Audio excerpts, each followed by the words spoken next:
La Défense, non pas un lieu, mais un univers militaire que connaissent bien ces deux légionnaires, Girard et Warren. Après un accident de parachute, ils ont décidé de créer leur entreprise pour fabriquer du biltong, de la viande séchée à la méthode sud-africaine, un produit original et prometteur. Reportage à Marseille de Paul Rossi et Bruno de Gonnemar.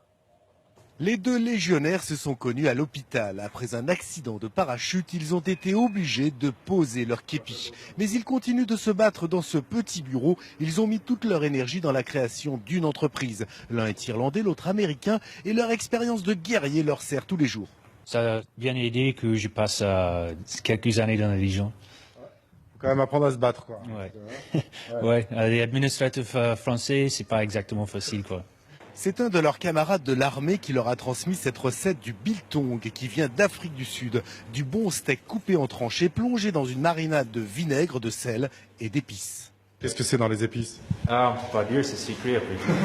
Ils ont acheté ces appareils qui sèchent la viande en 3 jours à la température de 25 degrés. Le steak perd la moitié de son poids. Pas de gras, ni de produits chimiques comme dans beaucoup de charcuteries. Conditionné en sachet, sous vide, il peut se conserver 3 à 6 mois tout en restant tendre. Là, tu vois, il n'y a plus de l'eau.